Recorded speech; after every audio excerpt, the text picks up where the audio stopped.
Chapter 12. New Village in Cador and the New Karesh Colony. Weeks later, when soap production was increasing, Felix sent a messenger to the tax office to find the young accountant and clerk. When he entered Lucas's office, he saw that Felix was there as well. "Hello, Peter," Felix greeted him. "Did you want something from me?" The newcomer asked. "Yes, we want to invite you on an expedition to another continent called Cador." "Cador? And what's there?" Peter asked. "Our newest allies live there." "The Volpos," Lucas replied. "And what are they like?" The young man asked, his curiosity piqued. "They're evolved dinosaurs, but they come in various colors. They told us they needed many things, like seeds, weapons, and tools." "I think you're strong enough for a trip like that," Felix remarked. "And how will we get there?" "Right now, we have a fleet of 5 ships." "Ships? Wouldn't it be easier if Zerial created a portal to take us there, like he did to bring me here?" The man asked. "We already asked him.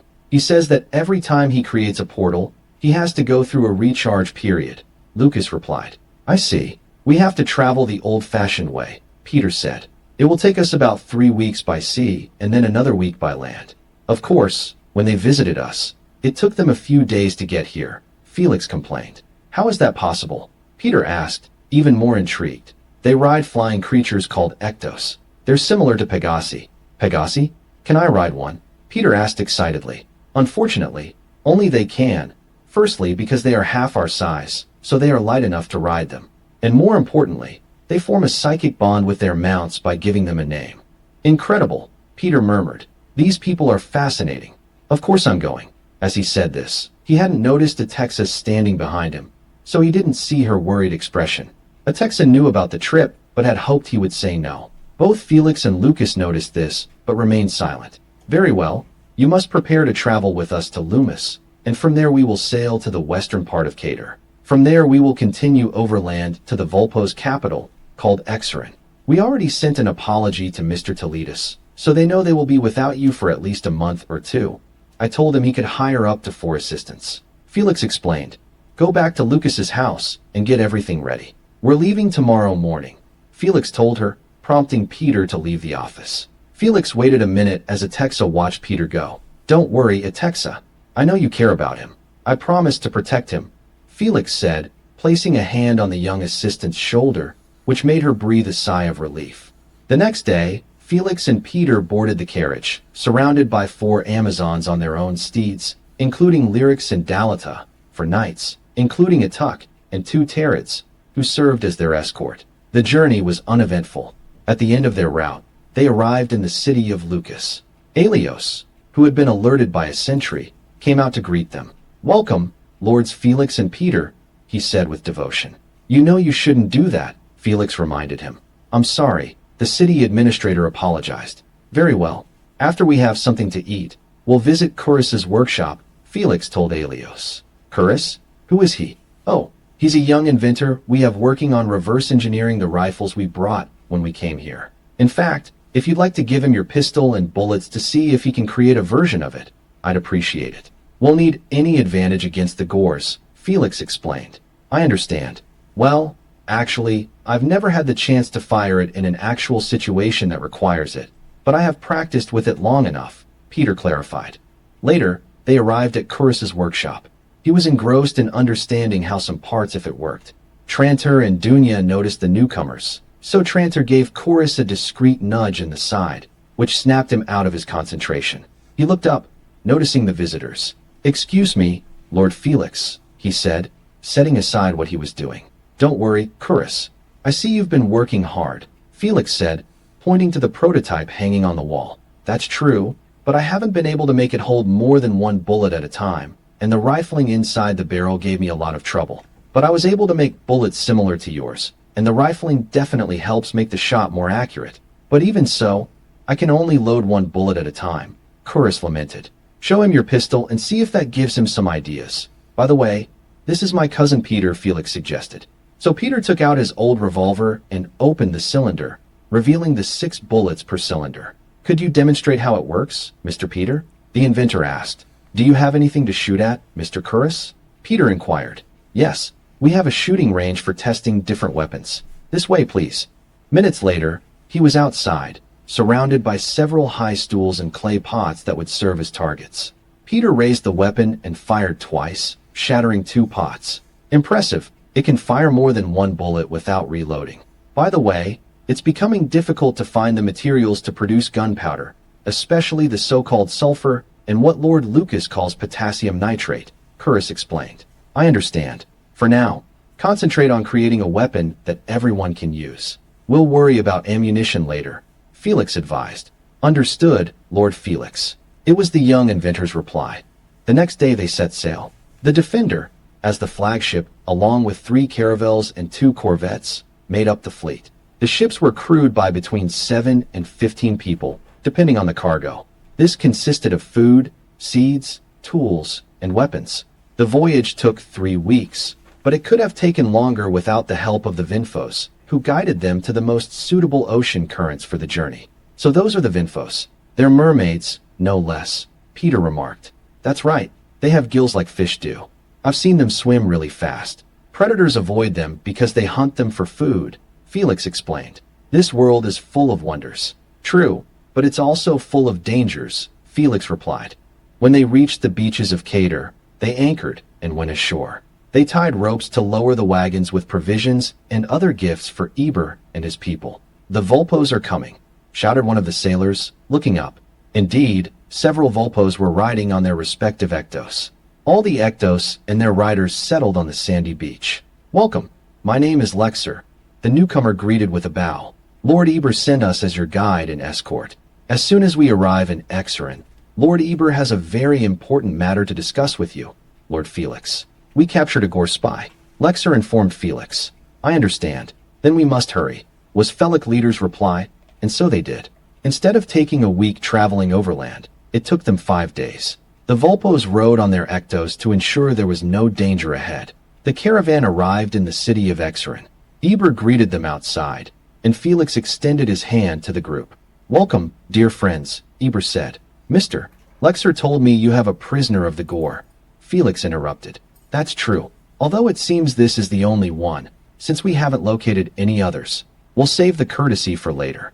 I've never seen a Gore in person, and if he's here, it means their invasion is closer than I thought, Felix remarked. I agree, but he hasn't said a word since we captured him. Very well, I'll personally take you to him, Eber said. When they entered the cabin they had converted into a prison, the Gore, belonging to the Cador class, was gripping the bars with his clawed hands, looking quite smug. But his nonchalance turned to genuine terror when he saw Felix and Peter enter. Felicites, he almost howled, retreating from the bars and cowering in a corner, terrified. That wasn't the reaction I expected from a Gore spy, Felix remarked. It's surprising. He didn't seem worried when we captured him. He even looked arrogant and overbearing. But seeing you two, all semblance of confidence vanished. Eber said, Tell me, what's your name, Gore? Felix asked, moving closer to the cell, which only made the reptilian more terrified. FF Fulos, the Gore managed to say. Fulos? Felix asked, and the prisoner nodded. Very well, Fulos. We'll be back later, Felix said, turning and leaving with the others. This made the Gore breathe a sigh of relief, but he was still worried about what he thought the newcomers might do to him. Friend, Felix, could you tell me why that Gore is so afraid of you? Eber asked. I honestly don't know. That's the first Gore from Trentala I've ever seen. Although, there is a colony of Gores on an island near Loomis, who are our allies. They call themselves the Ephors. They are a branch of Gore family that separated from them about 200 years ago. They look somewhat different from this one, Felix replied. So you have some Gores as allies. Zariel didn't mention anything about that to me, Eber answered. It doesn't surprise me. We've also had some problems due to Zariel's omissions, Felix responded. This made some of the Volpos present flinch in surprise, but not Eber, who knew Zariel better. Now that we're on the subject, we also have diplomatic relations with a race of intelligent Rixos who call themselves the Turos. Imagine a Rixo who walks on 2 legs and can communicate verbally. It's interesting that, if they wish to move faster when running, they can use their hands as front feet. They might participate in our upcoming inter-race fighting tournament. In fact, you're invited as well. I was impressed by the fight between your wife and mine. Would it be possible to invite some of those Ephors to speak with the prisoner? I would consider making them our allies as well, Eber replied. The island is several weeks away. We could ask Zariel to deliver a message to them. They have already built their first vessel, Felix answered. Just then, one of the guards entered the cabin. Excuse me for interrupting, Lord Eber, said the guard. Yes, please tell me. Eber replied. The prisoner is willing to talk, but only if we promise that the Philistines will not approach him, the soldier explained. Felix and Peter exchanged glances. Is there something you're not telling me, Lord Felix? Eber asked, somewhat suspiciously. Very well, we won't approach the prisoner, but please ask him why he is so afraid of us, Felix requested. Very well, Mr. Fullos, tell me how many other Gors are on this continent. There are only 3 of us. We came as scouts in a small boat. We had no choice. Our orders were to scout and locate enemy settlements. Fullos replied. That's strange. Yufril and Chill already know where our villages are located. Why would they need spies? Eber asked. We're not spies, just scouts, Fullos replied. Perhaps, but you still received orders to locate our villages, Eber retorted. We were told the Philistines hadn't expanded as far as here. What are they doing here, so far from their continent? The Gor asked. We're the ones asking the questions, Mr. Fullos, Eber replied curtly, making the reptilian startled. Now I have a question for you. Why are you so afraid of the Philistines? Why? Asked the Volpo leader, even more intrigued. Because they are cruel and bloodthirsty. They take pleasure in torturing the Gors, Fullos stated with conviction. Who gave you that information? The Volpo leader inquired. The prophets of the voice of the gods are in direct communication with the gods, Yufril and Chill. Fullos replied, now with a reverent expression. So Yufril and Chill said that? Eber responded, realizing the truth. The other Volpos realized it too. Perhaps you won't believe me, Mr. Fullos, but we served Yufril and Chill for centuries, until we discovered their lies, Eber revealed. No, you're lying. They always tell the truth. I understand that this is hard for you to believe, but both Yufril and Chill kept us divided, hating our fellow Volpos, and at war with them because of their lies, Piros interjected. I know you are sincere in your beliefs, but we cannot afford to let you go because your people pose a danger to us. You will stay here, and we will find your companions. They will be our prisoners until further notice. Fullos sat on the bunk, resigned to his fate. He had never questioned the messages that came from the 2 gods he worshipped until now. Although as a prisoner he could not leave his cell, he received clean clothes and 3 meals a day. He was surprised that he was treated so well, considering that the Volpos were allies of the Philistines. Could it be that Eber had told him the truth, that they used to serve Yufril and Chill? He was surprised to find himself wondering this. No, surely it was a tactic of the enemy to break his will. It was impossible that the gods had lied to him. Meanwhile, as night fell, Aries and Rosu received a visit from Zariel. Hello, boys. How are you? Zariel greeted them. How are you, Lord Zariel? You know you don't have to be so formal with me. The spirit chided them. Very well, Zariel, Rosu corrected. I'm contacting you to recommend that you begin diplomatic and commercial relations with the Volpos on Cador, Zariel advised. Why now? Aries asked. That's because the Volpos captured a Gor explorer and are in the process of capturing 2 more. They've been indoctrinated with the propaganda spread by my 2 brothers. You could convince them, Zariel explained. But they'll mistake us for the Gors of Tentrila, Aries replied. That's possible, but I'll show their leader, Eber, that you're not like them. Besides, you look somewhat different. He's a Cador, but to avoid confusion, you'll wear a red band on your left hand. Oh, I forgot to tell you. They befriended the Ectos and ride them to travel through the air, though they can ride them and travel on land as well.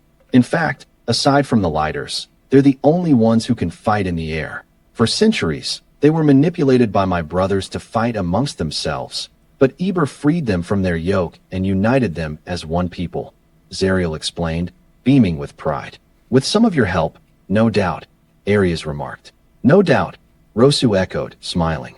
All right, I confess I helped him a little, but the achievement is his because of his leadership. You've been talking with Felix brothers, haven't you? Zariel said, feigning anger. Anyway, what do the Volpos look like? Rosu asked, trying to change the subject. Their leader looks like this, he said, taking the form of Eber. They're about half your size, but that doesn't make them weak in combat. Their size also allows them to ride on the Ectos. The spirit continued. It would be a good idea to have them as allies, Rosu commented. I agree, Aries said. Very well, we'll start preparing the expedition tomorrow, Rosu affirmed with renewed determination. Meanwhile, in Cador, Many voyages had been made between Exarin and Felix's fleet. The expedition wasn't just about delivering supplies. There were also teachers who would spend at least a year teaching reading, writing, and arithmetic to the young Volpos, and later, classes for adults in these subjects would be organized. Several huts were converted into classrooms. One of the volunteer teachers who would live among the Volpos was a Nailite named Animo. There was also an Achaean named Cador, who also volunteered as a teacher. Although the Volpos were somewhat intimidated by his great height, he was affable and friendly to everyone. Many Volpos didn't understand the need for a written language or the possible applications of arithmetic. Very well, Animo explained. Knowing how to read and write is useful when you don't have to rely on memory for important things. For example, what if you need to look for 20 different things? Some people can memorize all the items, but not everyone can do that. But if you have a piece of paper with a list of what you need, you don't have to memorize it. The Volpos still had trouble grasping the concept. Eber realized he would have to intervene. "Brothers and sisters," he said, "I know writing is something new and strange to you. But my mentor, Exarin, always lamented that his life wasn't long enough to give me all the advice he had to offer. He wished there were a way for me to receive his guidance even after he was gone. Our friends from Felix want to show us the only way to do just that. In Felix, I also saw majestic stone buildings. I asked my friend Felix about them, and he told me that there are people there called engineers who use arithmetic to determine how much material they will need for the construction. We must learn from our friends and their knowledge. There are also things they're called books where knowledge of different subjects is recorded so anyone can access it. So we should learn as much as we can from them." With that, Eber finished his impromptu speech, and everyone erupted in cheers. "Your people truly love you, Lord." "Eber," Peter told him, "I am grateful that they allow me to serve them." Eber replied humbly, "That is true leadership, Peter," Felix said. After 2 weeks of work, not only unloading the boats and instructing the men in the use of the new tools and weapons, everyone prepared to leave except for the volunteers who stayed in Exarin. So they set sail in the flotilla with much less cargo, but they had accomplished their mission. When they raised anchor, Felix stared at the beach. "This seems like an ideal spot to build a port. I wondered if Eber would allow us to build a fishing village here," he said to himself, though Peter heard him. He might see it as an intrusion on his territory, or he might like the idea. Peter replied, "You're right. I'll ask him next time I see him," Felix decided. Several weeks passed, and they finally arrived in Loomis. They rested there that night, and headed to Felix the next day. When they finally arrived, Felix went home, telling Peter to fill in the assistant about everything that had happened. Although somewhat tired, he greatly enjoyed her company, and she his. They talked for hours, and night fell. So Peter decided to walk Atexa home. Although he didn't think anything would happen, he just wanted to enjoy her company a little longer. But then 3 individuals surrounded them. "So this is the weakling you prefer to me," said the most muscular of them, baring all his teeth in a ferocious grin. "He's no weakling. He's stronger than you, Sorix," Atexa said. "Who is this guy, Atexa?" Peter asked, facing the individual who clearly wanted to start a fight. "His name is Sorix, and he's obsessed with me. So you think you're stronger than me, huh?" "Well, I wouldn't say that," Peter replied, wondering where Atexa got that idea. The attacker's companions grabbed the young woman by both arms. There was no way to stop this confrontation through dialogue, so he took a defensive stance, just as Lord Telendi had taught him. Sorix began his frenzied attack, throwing punches and kicks that Peter easily dodged. This frustrated the attacker, who tried unsuccessfully to run him over. Peter realized he would have to go on the offensive. He spun around and delivered a side kick to Sorix's chest. The impact sent Sorix flying through the air, hitting a wall, then he tumbled to the ground. As he got to his feet, he realized he couldn't breathe, kneeling down. Seeing this, the attacker's 2 accomplices stared at Peter, their eyes wide with terror. Seeing his opponent on the ground, unable to breathe, he realized what was happening. He approached him, knelt on the ground, and delivered a blow to the center of Sorix's back. The impact caused the air to return to the lungs of the defeated man, who then looked at him with real panic, began to run, first on all 4s, and when he could stand up he ran away, followed by his henchmen. "Are you okay, Atexa?" Peter asked, somewhat worried, and impulsively took her in his arms. "I was fine, but now I'm better," she said, still in his arms, smiling. He gently and carefully released her, causing her to make a face of disappointment. Why did you tell that brute I was stronger than him? I didn't know that, she said. I've been present for all the conversations Lord Lucas and Lord Talindi have had, especially the ones about you and your training. Lord Talindi is very impressed with you, she confided. It's strange that he's never told me anything about it. Instead, he puts me through much harder exercises. Peter retorted, I think I'll have to apologize to Lord Talindi and Lord Lucas. They made me promise not to tell you about the potential they see in you. And they were right. You weren't afraid of those brutes, as you call them, the young woman said. Yes, I was afraid. For a moment, I imagined the things they could have done to you, and I was terrified. Peter said, lowering his head in shame. Were you really afraid for me? Atexa asked, smiling. I've never felt anything like what I feel for you, the man confessed. I already suspected it, but I wanted you to be the one to tell me. I want to confess something to you. From the moment I met you, I saw something different in you. Seeing how you struggled to adapt to life here and your accomplishments, I began to feel proud of them. Even though we're nothing more than friends, Atexa replied. I wish I could be more than your friend, Atexa, Peter said, looking into her eyes. She moved closer to him, and they shared their first kiss, which lasted several minutes. Don't worry, we'll let Lucas and Talindi continue to believe I'm ignorant of their plans, Peter affirmed after they parted. A little while later, he dropped her off at her house and headed to Lucas's. When he opened the door, he found Lucas reading a book. Can you tell me why you're so late? Lucas asked, though he already suspected the answer. Oh, nothing. I just lost track of time, Peter replied, blushing furiously. Whatever you say, Peter, Lucas said, smiling mischievously. Several months later, Peter and Atexa announced their wedding plans to the two brothers, who already knew it was only a matter of time. Of course, Peter didn't mention that the young woman had revealed their secret. Now there was another controversy to address. Aronais brought it to the brothers' attention. Several mixed couples had formed between the different races, an Achaean with a giantess, an Akan in love with an Achaean, and so on. There were nearly 20 mixed couples. Both Felix and Lucas were at a loss for words. The young people's families were distressed. Yes, there was friendship between the different races, but this went beyond mere friendship. Aronais and his fellow judges had received all those cases individually, but after consulting amongst themselves, they decided that the final decision should rest with the brothers as leaders of the nation. This put Felix and Lucas in a delicate position. This wasn't like introducing new technologies to the village. Their decision would affect the lives of the people for generations to come. Some relatives on both sides of the couples were opposed because they desired offspring, while others simply wanted the happiness of the couple in question. Neither Felix nor Lucas had an answer at the moment, so they used a delaying tactic. This is a complex matter that will affect future generations. We'll need time to reach a decision, Felix said. Very well, Lords Felix and Lucas. We will bring this matter before you again in 6 months, the panel of judges, led by Aronais, indicated. The brothers breathed a sigh of relief. At least for the moment, they didn't have to make a decision.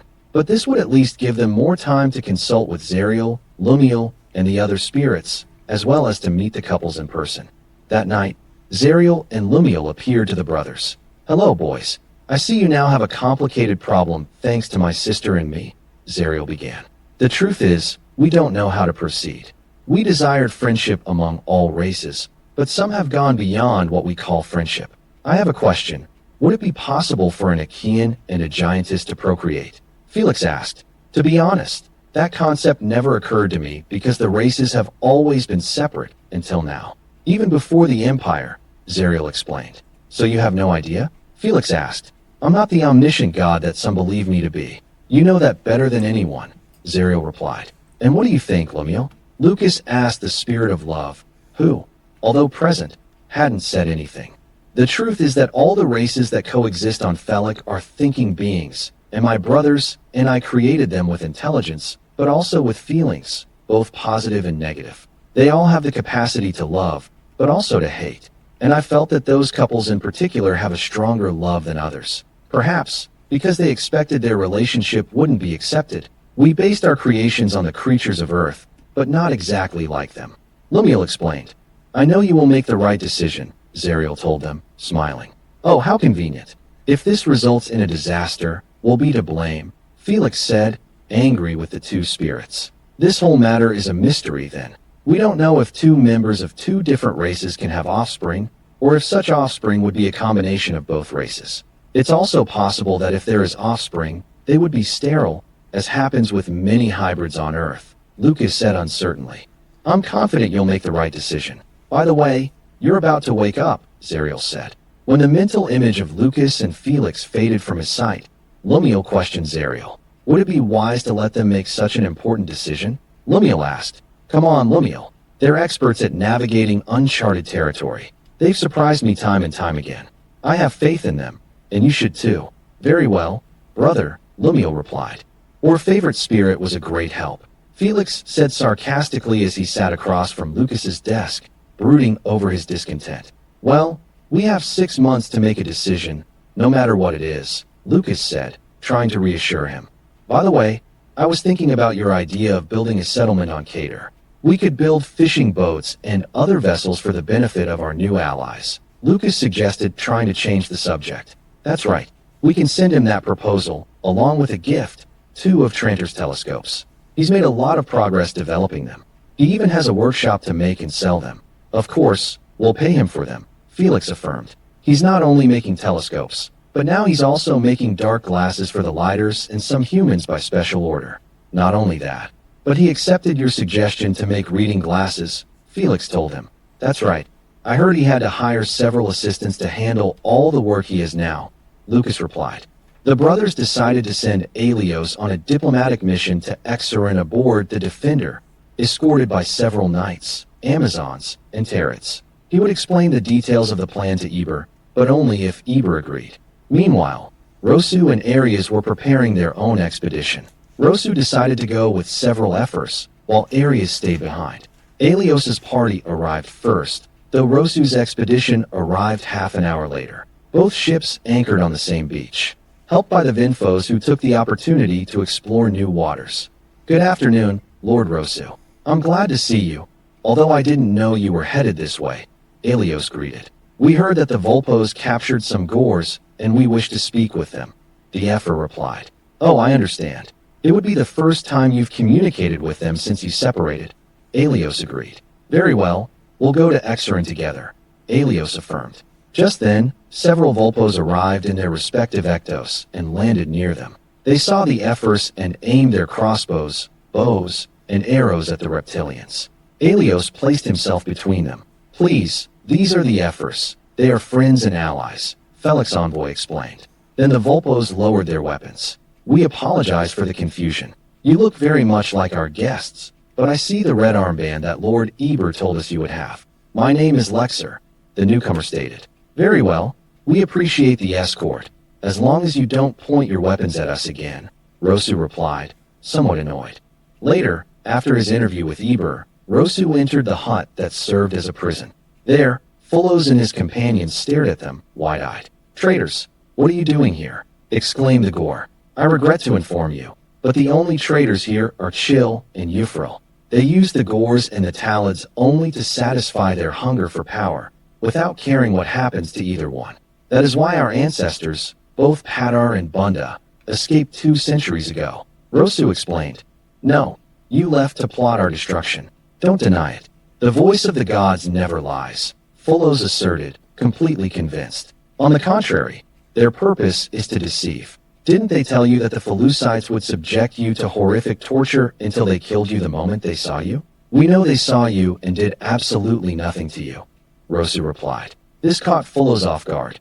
Until now, nothing that the voice of the gods had led them to believe had come true. The seed of doubt began to sprout in the minds of Fullos and his companions. Another thing, Euphril and Chill forbid the Padar and the Bunta from marrying each other. We are the result of that union, and we are better for it. They don't want the Padar and the Bunta to unite because they will be much stronger than the Vados. This would cause the empire they have built on deceit to crumble. Rosu concluded his argument, leaving the Gors even more confused because it was difficult for their ideology to withstand scrutiny. Very well, we will leave you for now. We have much to discuss with our allies, the Volpos and the Felucites. Rosu took his leave, exiting the hut followed by his escort. Eber, Alios, and Rosu, along with several advisors, sat at the table in Eber's hut, which served as a conference room. Very well, What is this idea that the lords of Felix wish to propose? Eber asked, intrigued. It's the construction of a fishing village and a shipyard on the beach where we landed. People of different races could live there and trade, in addition to building fishing, transport, and warships, but only if you authorize it. We're not trying to impose our will, but this could benefit all three of our nations, Alios explained. That's an interesting idea. Tell me more, Eber replied. We could have artisans from all three nations and boost trade even further. Also, our shipbuilders could train yours so that you, too, can build ships yourselves. Alios continued explaining.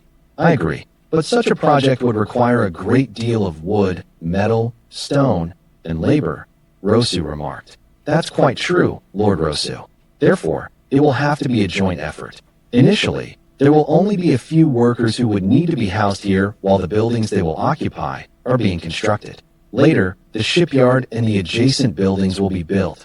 Alios continued. What would this village be called? Rosu asked. Oh, we are still in the planning stage. I'm sure a suitable name will emerge at the right time, Alios indicated. Under which nation would such a project be administered? Eber asked. Well, it would be a joint effort, and representatives from the three nations could be selected to manage it equally. All three nations would have to contribute materials and labor to make this a success. Alios concluded. Lord Eber, during your visit to our city, you mentioned your interest in adopting an economic system like Felix, Alios recalled. We too have a coinage system, but is rudimentary compared to yours. We have indeed been mining a great deal of copper, silver, and gold for coinage. But although we have something similar, your system seems rather complex to us because it is unfamiliar, Eber told him. I understand. We will send an expert to help you implement it, Alios affirmed. We also find that system interesting, and the explanation of how it works seemed convincing to Lord Arias and me. We've always used bartering, and it's always been complicated to assign value to any commodity, Rosu commented. Well, with our system, 1 gold coin would be worth 10 silver coins. 1 silver coin would be worth 10 copper coins. For example, a day's work for an unskilled laborer would be worth 1 silver coin. If the laborer is skilled or an artisan with rare abilities, like a craftsman, their work could be worth 10 silver coins or 1 gold coin, depending on what's being produced. Things like the price of a horse could be 100 silver coins or 10 gold coins, or if the horse is a purebred, it could cost more. Basically, all items can be given a monetary value depending on the value of the materials and the time it takes to produce them, Alios explained. Yes, it will take time to adjust to this new system. Eber indicated. Lord Eber, would it be presumptuous of me to ask your permission to take the prisoners to our island? Rosu asked suddenly. May I ask why, Lord Rosu? They have never known freedom, and all they know are the lies of the voice of the gods. We want them to experience true freedom among their own kind. We want them to turn their backs on Yufril and Chill of their own accord, not because we force them. What you say makes sense, Lord Rosu. I'm sure Zariel will approve, Eber replied. The next day, after the negotiations concluded, Rosu and his escort took the Gors prisoners away. The Gors were relieved to be prisoners of the Volpos, whom they considered inferior, even though the Volpos had captured them easily. They were also terrified of being handed over to the Felucites because of all the stories they had heard, although these Gors seemed different from them. All the preparations for building the fishing village and the shipyard were progressing smoothly. Plans were also being made to establish a colony beyond the territory of the Acheans. It was an area rich in flora and fauna and other resources, although many dangerous animals were present. The two brothers led the meeting with all the chiefs of the different races. The plan was to start a colony in that area near a lake. This lake would provide drinking water, as well as fish and other animals for food. The forest surrounding Lake Timos and the colony would be named Karesh in honor of the two Ogders who discovered it. Of course, the two discoverers were exploring other areas to create a more accurate map of the entire continent, since only maps created by the Empire existed, and there could be discrepancies. The 6 months passed in a flash. The brothers could no longer postpone the issue of mixed-race couples. By then, there had already been a great deal of commotion.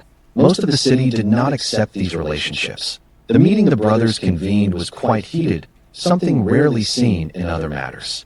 Even though all the changes introduced by the brothers were accepted, perhaps this change would not have been accepted due to deeply ingrained beliefs in all races.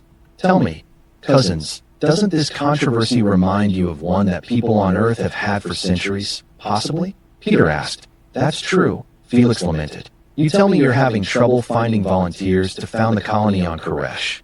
Isn't that right? Peter asked again. It's true, but what does that have to do with this matter? Felix asked. What about sending those couples and anyone else who wants to go with them to Karesh? I'm sure that given enough time, people will accept it. That doesn't sound like a bad idea to me. But we'd have to consult with all the mixed-race couples to see if they would want to be pioneers. That life isn't easy. A lot of work and a lot of danger, Lucas opined. The brothers told Aaronice and the others that they needed another year to decide. They were not satisfied with this, but they finally complied.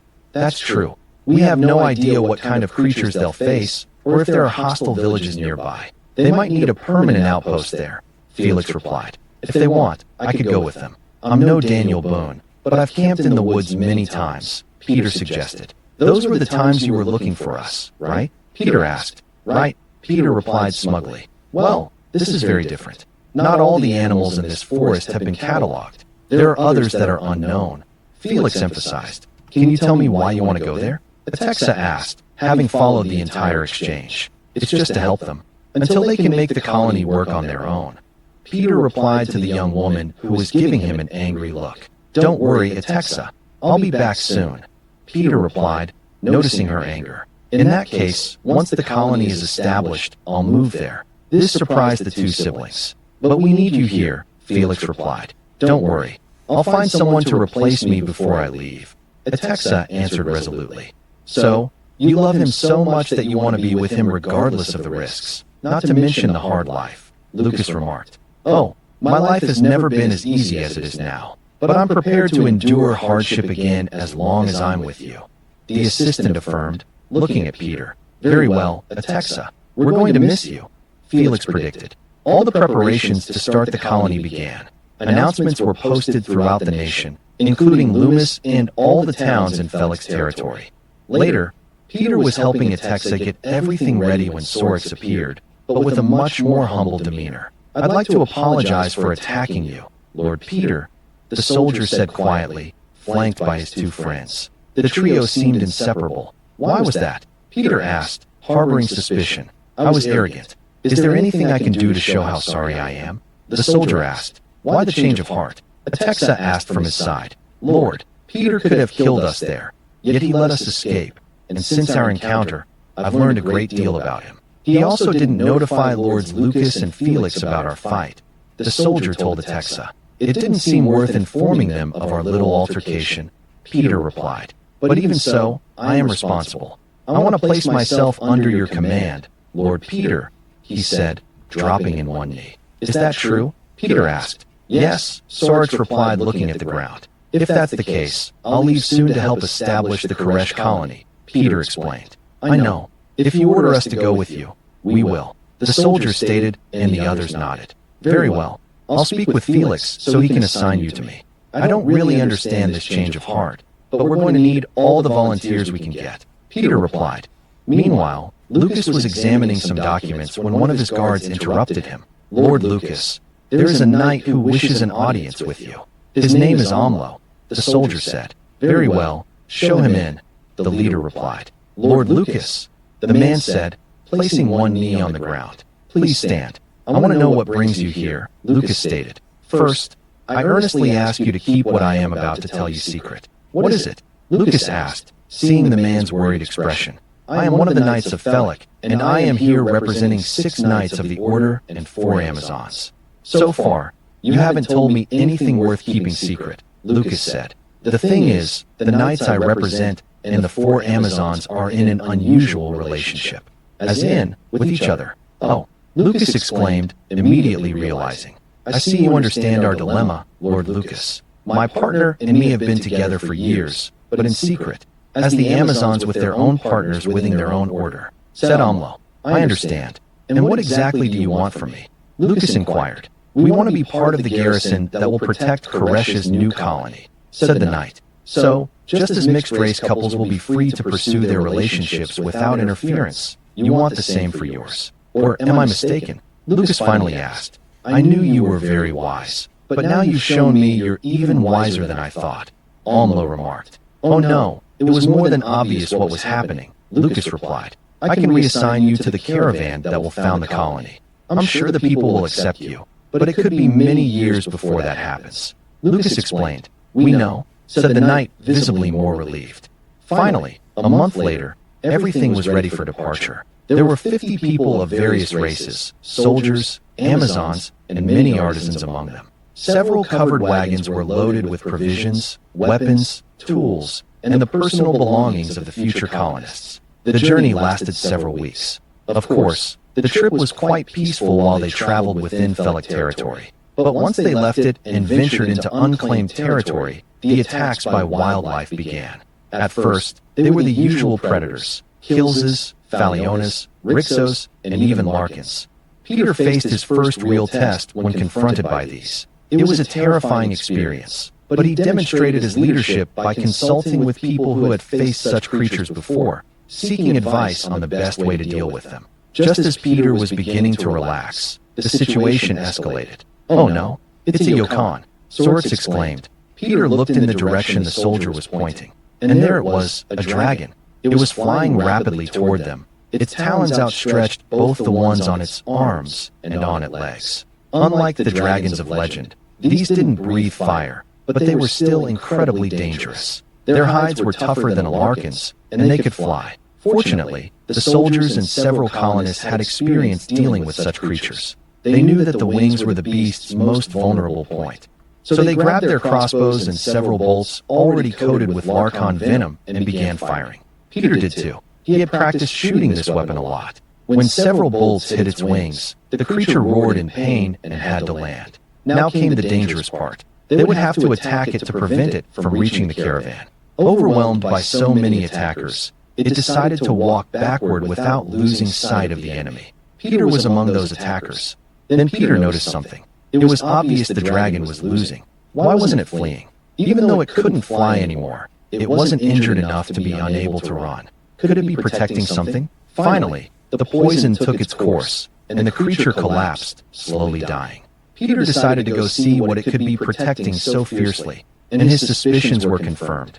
There was a nest with 2 enormous eggs, bigger than basketballs. At that moment, the shells began to crack. 2 small dragons emerged, and like many newborn chicks, they assumed the creature before them was their mother. They approached Peter and began rubbing their heads against his legs, who was frozen with surprise.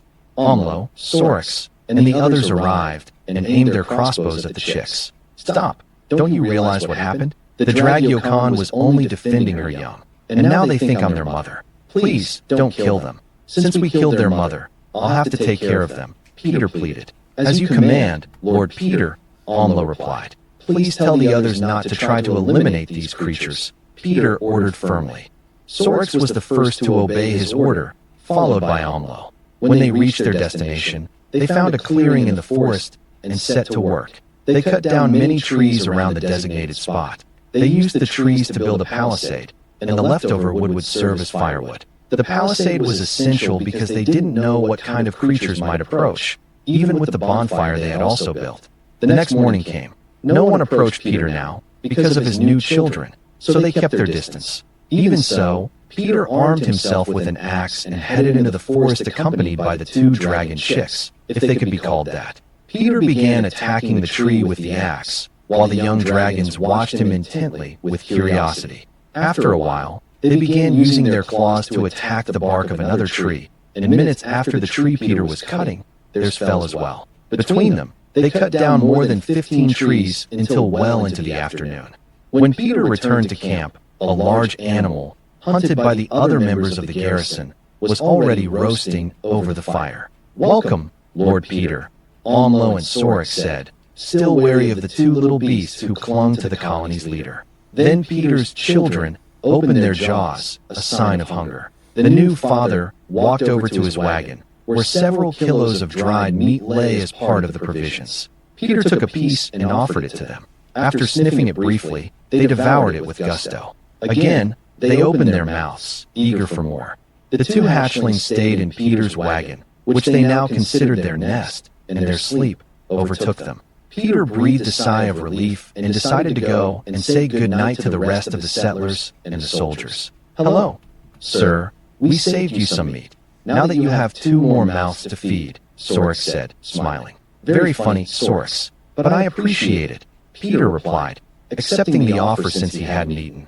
The next day, the 2 little dragons woke him up far too early. He realized they were hungry again, so he got up and went hunting. It was still dark, and he was still sleepy. Even though it was dark, he could still see everything around him. He mentally thanked Zariel for the enhancements she had made to his senses. Then he saw an animal the size of a deer, but with horns like a goat and a wider head. He fired his crossbow, and the bolt pierced its chest. The prey tried to flee but succumbed to the wound and collapsed. This was the first time Peter had ever hunted an animal. He had never supported the idea of hunting for sport. He didn't like the people he knew who did it. But this was a different world where hunting was a necessity. Then he realized he didn't have the means to carry it. Supposedly I'm stronger now, but I don't know by how much, he thought to himself. Let's see. Then he grabbed it by its 2 front legs and its 2 back legs and threw it over his shoulders. Incredible, he thought to himself, surprised at how easy it was. He reveled in his newfound strength. When he returned to his cart, it was already dawn, and his 2 pupils greeted him with shouts of joy.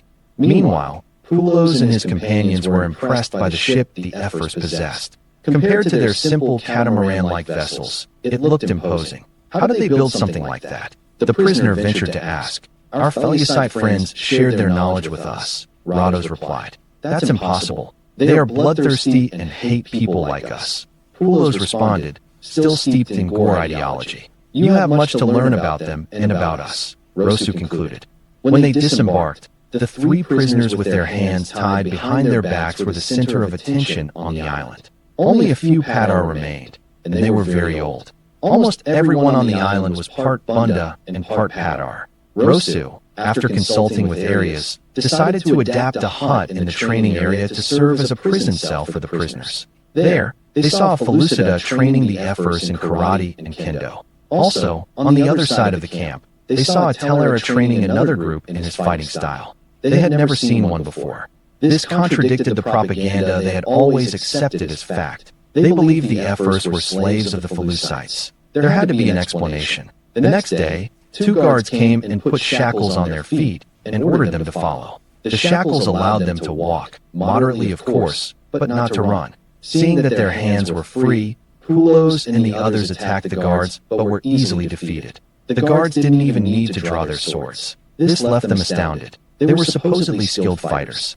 Both Rosu and Arias had ordered the guards to show the Gores the entire village. First, they visited a school, something reserved only for certain Cador and for the Vados. There, a Felusite was teaching the young Ephors. Then they passed by a hut where an old Cador was sitting, resting. So these are the Gore prisoners, the old man remarked. Would you allow us to speak with the old man? Poulos asked. Very well, but don't try anything, the guard told him. Poulos and the others already knew they wouldn't stand a chance against the guards, having experienced it firsthand. May I ask you a question, sir? Poulos asked, under the watchful gaze of the guards. Tell me. My name is Atarka, the old man replied. What's in Gore doing sitting in front of a house? Why shouldn't I be here? I'm retired, the old man said. Retired? What's that? Poulos asked, puzzled. Yes, now that I can no longer work or fight, the village takes care of me. They give me food and clothing. My only son works as a guard for the leaders Rosu and Arias. My wife, Abunda, died a long time ago. They give me a ration of food and clothing, the old man answered. This answer surprised and embarrassed Poulos. Was your wife Abunda? The Gores asked, surprised. What's so strange about that? The old man asked. For us, marriage between Cador and Bunda has been forbidden for centuries, the prisoners replied. How did the Gore of Trinola treat their elders? The old man asked curiously. They are abandoned in the forest to fend for themselves, Poulos said, lowering his head, as did his companions. That's very cruel, the old man remarked. You're right, mister. Alarka. It is, Poulos replied. If you finish here, there's still more to see, the guard indicated.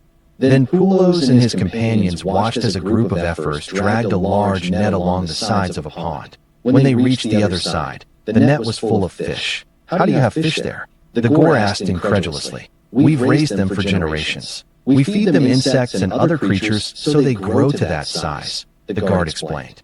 Several hours later, the 3 Gores were back in their prison cabin. There's no other explanation. Everything we were taught as children has been a lie. Pulos began. The other two nodded. The Felucites aren't the bloodthirsty beings we were told they were. The Volpos aren't the weak creatures we were always told they were. They captured us with incredible ease. And these Ephors, as they call themselves, are much stronger than we are. We didn't stand a chance against them. The Gore Empire has only survived by enslaving and exterminating others.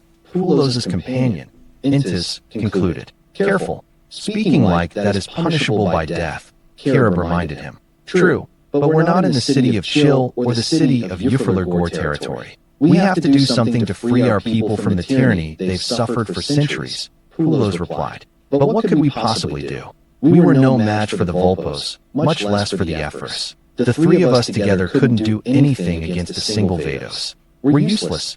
That night, Zariel appeared to Rosu and Arius. Hello, boys. I believe your guests are ready to cooperate, he said in his Ephor form. Really? Arius asked. They've already realized that all the propaganda they received as children is just that, the spirit replied. But they aren't strong. They would die quickly in combat, Rosu responded. True, but they were part of the Gore army for many years. They know the strengths and weaknesses of the capital city. Their knowledge will be invaluable. I recommend you visit them early tomorrow, Zariel suggested. Very well, Zariel. We will. The following morning, the prisoners greeted them with a far less arrogant attitude. Lords Arias and Rosu, from this day forward, we renounce all affiliation with the Gore Empire. We wish to help you overthrow the Vados, though we don't know how. We are not as strong as you.